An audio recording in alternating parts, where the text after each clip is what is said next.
Alright guys, welcome back to the channel. So today we got a delivery. Ignore that for the Nissan here. So we got brand new sensors.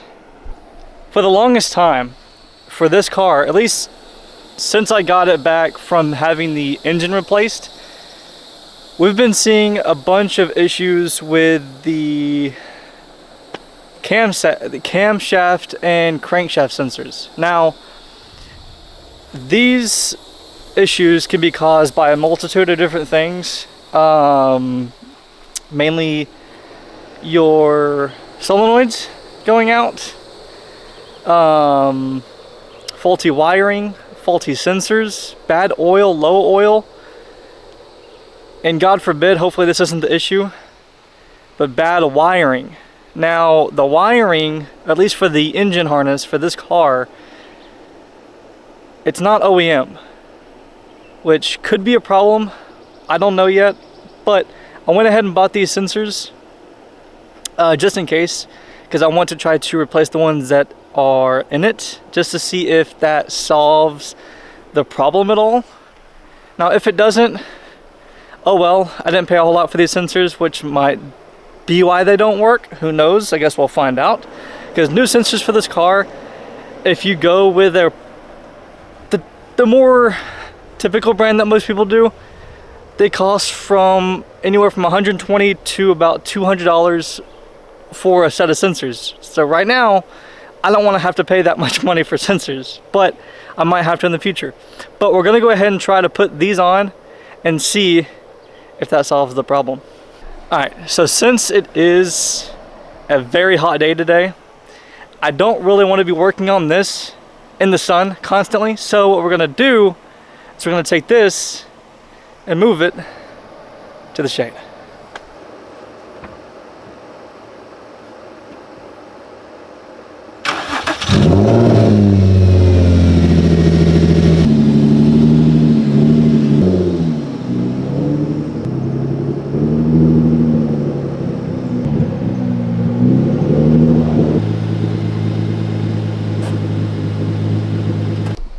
Okay, there we go. Okay, so first off, I don't know which ones are which. I guess we're gonna have to figure that out. Okay, so first off, so we have 3 sensors here, 2 of which will be going onto the back of the engine. Those 2 are going to be my camshaft sensors. Those aren't going to be very difficult to replace. I've replaced them a few times with another set that I had, but neither one of those seemed to work or solve the issue. Now, since I don't really know how to test if sensors work other than replacing them, I guess we're going to try it again. Now, the hard part about this process is that the crankshaft sensor, that could also be throwing the codes that I'm having, but that one's a little bit more difficult to replace because that I'm gonna have to get under the car near the bow house of the transmission where it links up to the engine. Let's get into it. That's a warm engine. So first we're going to try to remove both of the camshaft sensors, get those out and see which ones are which so we can put it back in and hopefully this works. So really quick, I'm gonna show you guys a really cool feature about this car that I personally love it so much. But so to open the trunk, instead of, you know, how you go to the back of the car and it has a button, which this one does, doesn't work, right? So how do you open it? So I will show you guys. So first you go in and open the door. Y'all see that orange little cord there? Yes, you do. We're gonna grab that, we're gonna pull it as hard as I can. We're gonna wait for the door to close, let it lodge in there so it holds the mechanism for the trunk open. I'm gonna grab this, and presto, the trunk is now open. Now, as you guys can see, We have a toolbox. We have our car lift. A few other knickknacks. You guys can probably tell that this car doesn't run the best all the time, which is amazing. I love that. So for this, we are going to need this guy. I love that it's made full of metal, so on hot days like this, it is hurtful to use. Other than that, we are going to need a 10mm, which we might lose in the process of this here. There we go. Okay, let's get to it, guys.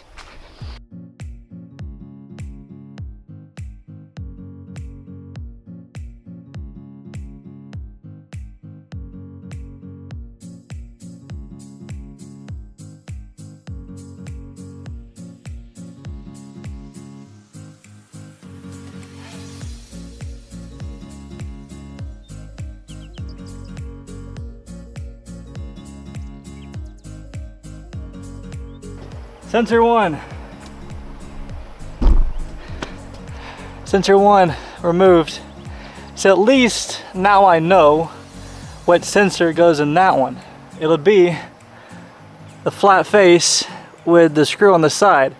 Because on this car it has two sensors that look identical. One is for the crankshaft. It looks similar to this, except where the bolt is on the left side or on the side of it, it's on top of it. Well, you know. Should I have cleared the codes before doing this? I don't know. Guess we'll find out. Sensor number one. Bam! Bam! All right.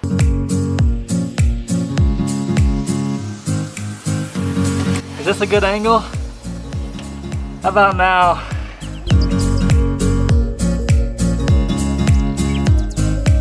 So,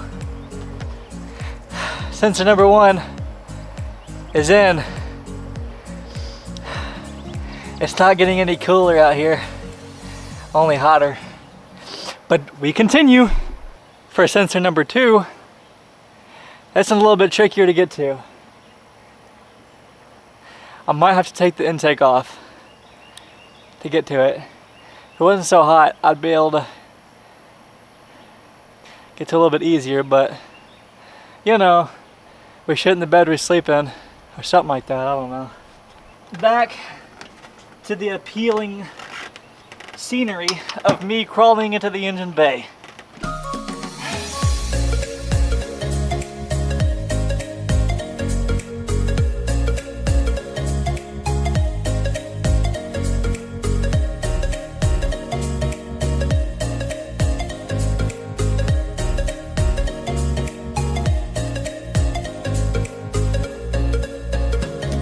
And just like that, sensor 2 is removed. Now, as you can see with this one, a little bit different than the last, and that is because, obviously, we have a slanted plug instead of a straight one. Maybe I should get a wider angle lens, because I feel like this thing is not capturing enough. Maybe I just don't know what I'm doing. Which I know I don't, but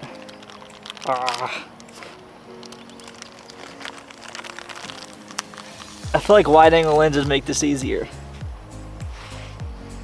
And presto, new sensor. Alright, now you guys get to watch me crawl under the engine again. I hope you like it.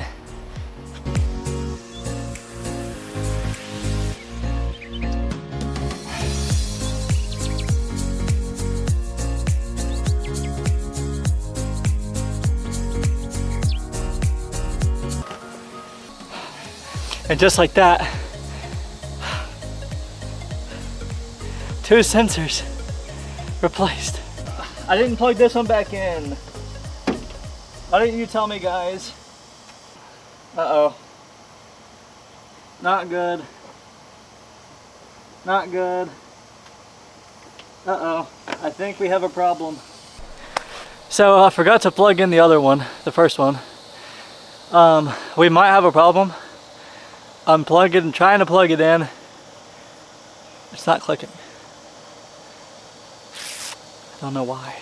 Alright, so I went ahead and took it back out just so I can compare it to the original. It's the same thing. Look. I'm not sure if you guys can see that.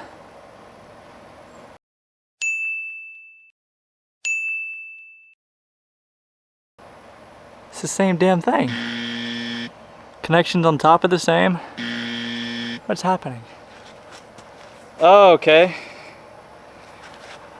I think I found the issue. So, on the original one, see that piece right there? That cross top piece, it's a little bit taller. This one's a little bit shorter. I'm not sure if you guys can really see that. What do? I don't know what to do. The other one worked just fine. Why doesn't this one? I'm gonna see if I can put you guys in the shade. You guys are probably overheating too. There we go, okay. Feel better, guys? I do. Not really though, because I don't know what to do about this sensor.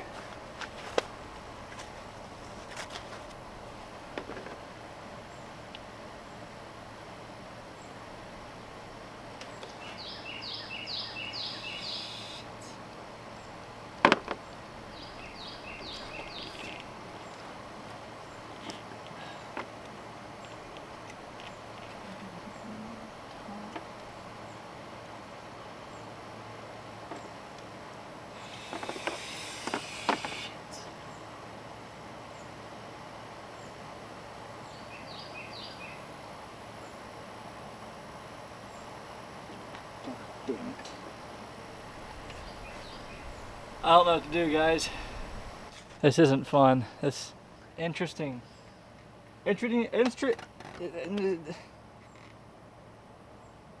Interesting predicament we have here. What I went ahead and did is I went ahead and put the original one back in. Now, with the newer one on this side, on the driver's side, I'm gonna clear the code that I'm getting for it, run it for a little while, and see if that code comes back. Because if that code comes back, then it's probably not the sensors. It's probably something else. If it doesn't come back, then it means it probably is the sensors. And if that's the case, then I can just order another passenger sensor, which I don't want to do, but I probably have no other choice. Let's start it up. So we're gonna go ahead and get inside.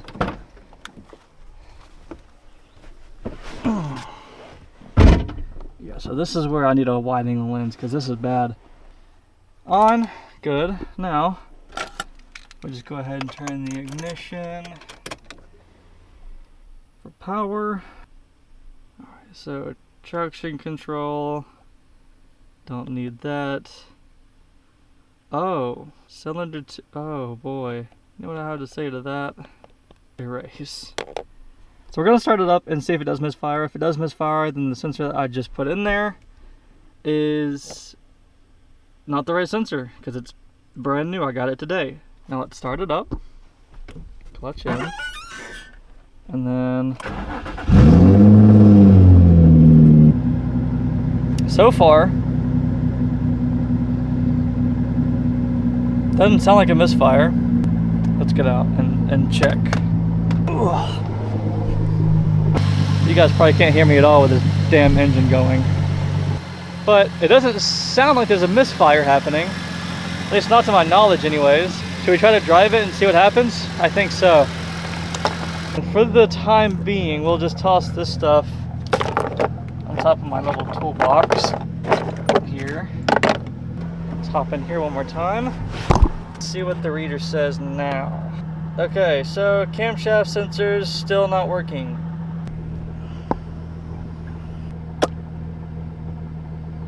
Not a good day. I've been battling these codes for a long time now. I don't know what to do. I've tested the solenoids. They work. They're getting power and everything. I've tested the power for the sensors. I might just have to buy OEM, or at least closest to OEM sensors that I can get, which I don't want to do because they're expensive. The only other things that I could think of could be timing chain related, which I hope it's not, because messing with that I do not want to do, because I'm going to take the entire front plate of the engine block off. I don't know what to do. I'm thinking we take it on a quick drive, but I'm already getting the codes for the sensors again already before even driving it, so I don't think that's going to do anything. So that might be where the video ends. Let me turn this off. I was hoping to make a better video than that, but that's a bummer. I was really hoping to solve that issue today. I've been battling that issue for months now. I don't really know what else to do other than to replace the sensors with the closest to OEM that I can really get. But the main reason I went cheap on the sensors this time is because I wanted to see if new sensors would even stop the issue, which they didn't. And I was thinking if they stopped the issue, then I wouldn't really have any issue with buying more expensive sensors for it to hopefully last longer. But since the one that I even put in there didn't work, kind of lost now. I was hoping to make a cool video and hopefully fix something, but back to square one, I suppose. Okay, so we're back, new day. Now obviously the sensor that we put in it didn't fix the issue. That's okay. We'll figure that out at some point. It's not like it's undrivable. It's still drivable, so I'm not too extremely worried about it, but I just prefer to fix that code sooner rather than later before anything does happen to the car. But I was out of town for a little while, and while I was, I managed to hit up a junkyard, which fortunately had a 350. I went ahead and went there to see what I could find, to see if there's anything off of that car that I could salvage and use. Unfortunately, when I got there, it was torn apart. It was stripped. Pretty much anything useful was taken. I did manage to grab a few pieces here and there, very small minor pieces that I did find. Let me go ahead and show you guys what I did find. Item number one. These guys right here. Now if you don't know what these are, they are what's called trunk poppers. Probably guess what that means. My trunk does not have these for some reason. I say some reason, but it's a... look at it. Pretty much what these will do is whenever the trunk latch is released, these guys right here are pretty much like spring loads, however you want to think about that. So whenever that trunk latch gets released, these guys are under pressure when it's closed, pops the trunk a little bit just so you can kind of get under it and pick it up. Not the biggest difference in the world, but still little wins, you know? Next item. Now, this guy right here, if you guys can see that, this guy I didn't think I needed. I don't know if I do or not. I guess we'll find out. This right here is a motor for the trunk release. I grabbed this just because, why not? I don't really have a way to test to see if mine works. I haven't even checked to see if I have one, so who knows? I may have grabbed this for a good reason. But pretty much this is what will open your trunk whenever you press it on the key fob. Now for me, my key fob doesn't work. It doesn't lock the doors, it doesn't pop the trunk, it doesn't really do anything. So I need to get a new key fob just to see if, one, I have one in there, and two, if I do have one, to see if it works. But I went ahead and grabbed this just in case. You never know. It was cheap, so why not? Not too important. It's not like I can't access my trunk anyways, but like I said, it's the little things. And then item number 3. This was pretty much the only things I found on that car, so you can kind of guess how much that car was absolutely torn to shreds. These right here, these are the attachments, or the mounts, for the hood. Now, let me show you guys why I got these. So the reason I got these, first, as you can probably see, I'm not sure how well you can see it on camera, but there is a pretty sizable gap between the hood and the fender. Now on this side, that wouldn't be an issue, right?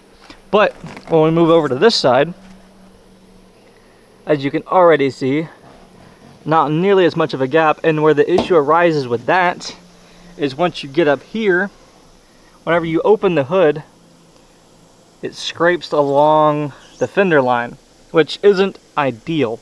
So what I'm thinking it might have been is it might have been probably some bent hood attachments or hood mounts. I don't know if they're bent or not. That's why I'm gonna go ahead and see if they are. I went ahead and grabbed them because why not?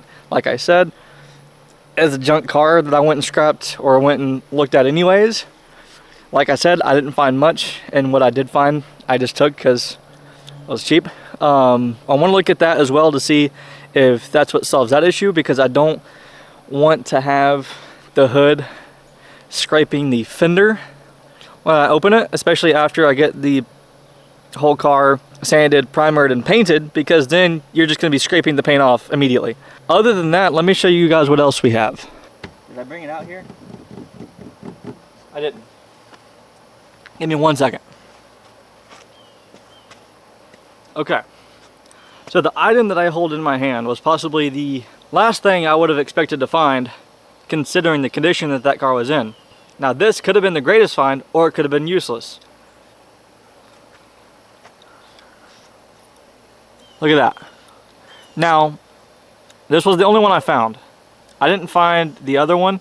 I don't know why that could have been. I think it may have been that someone had dismantled a part that it was on, didn't realize it was on there, and took it anyways. It could have been a million different things, but I did find this one. And this one was the one that didn't fit. So, we're gonna try it again. We're gonna clear the codes, put these on there, drive around for a little bit, and see if that works. But like I said, this could have been the greatest find, or it could have been useless, because still we don't know that if it's the sensors that are wrong, the wiring, the oil, the chain, we don't know. So we're gonna figure it out. Whether we figure that out today, I doubt it. But if this one works, then we're good. And we are on great pace. Other than that, we're gonna go ahead and install those trunk poppers, just because those are a very simple install, and see if they work. After that, we're gonna check to see if those hood mounts, or at least the ones that's on the car, are good or not. And then we're gonna go ahead after that and install this and see what happens. All right, you guys probably can't see a thing, but first and foremost, we gotta pop the trunk. Let me go do that.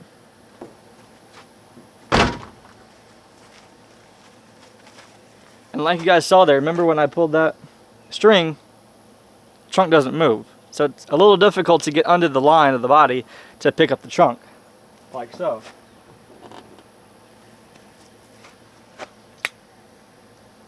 It didn't disengage. There we go. I heard it that time.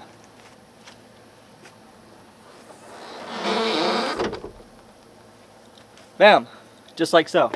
Now to install these, it's very simple. Let me grab them. Let me get you guys a little bit closer so you can kind of see.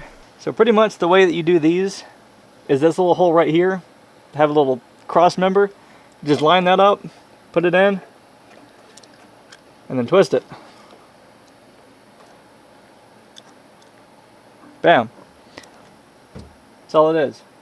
Now this one over here though, because these are two separate ones from two separate cars, this one's putting up a bit of a fight. I might have to go grab a screwdriver to see if I can finagle this one. Let me do that real quick. All right. Screwdriver. Where'd I put it? Here it is. So this goes in like so. And then, let me see if I can. I'm sure this is how the technicians at Nissan do it. Very technical. That didn't work. Interesting. I don't know what's not going on there.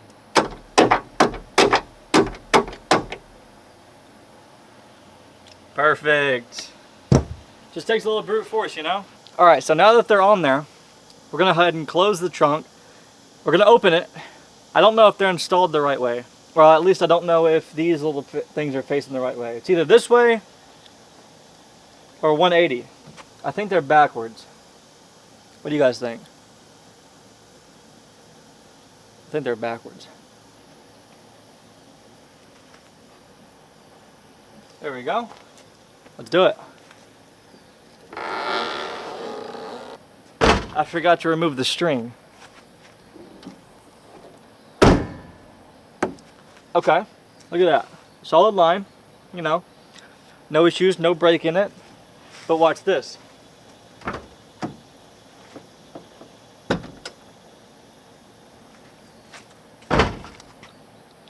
Just like we drew it up.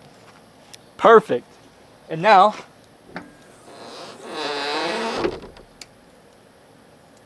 that is what I call a success.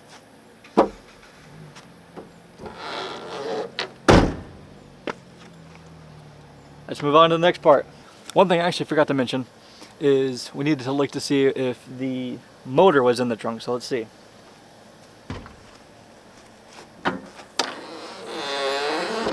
You about to mow? Yeah.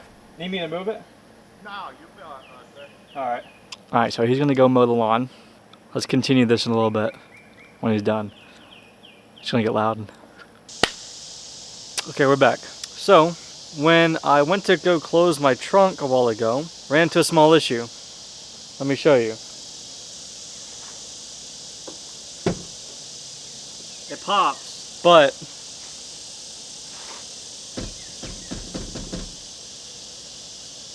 it doesn't open now.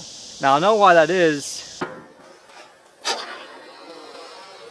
And let me show you.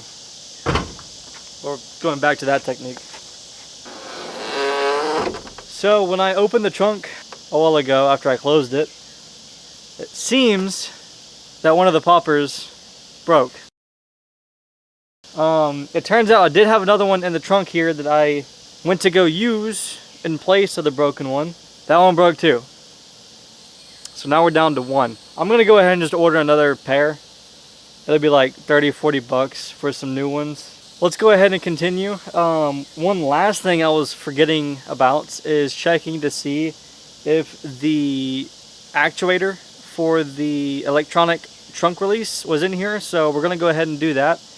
I don't know if we're gonna go ahead and get to the HUD mounts today. I might save that for another video. I don't know, and maybe with the sensor as well, we'll see. I don't want to make this video too extremely long. Let's go ahead and get into these here. Now I've taken this cover off before, but I can't remember if I ever checked to see if that actuator was in there, so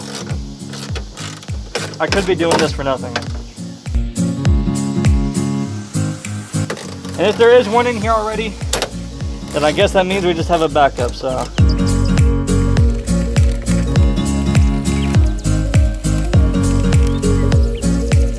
Here we go. Yep. There it is. There it is right there. So we do have one. And it actually looks to be in very good condition too. Yeah. No, well, this seems fine. Glad we checked though. Might as well. Never hurts to check. We'll go ahead and put this back on now.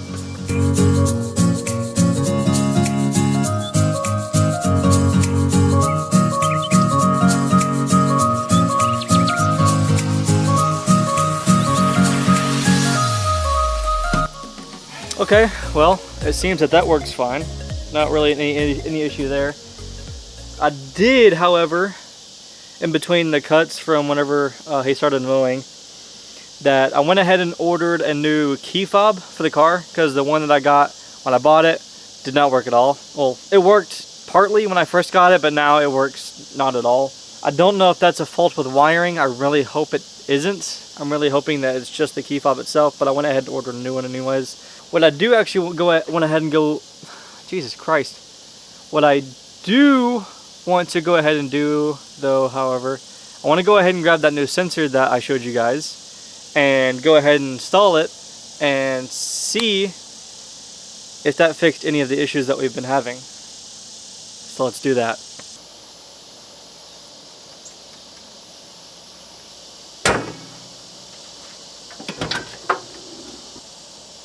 I really hope this works.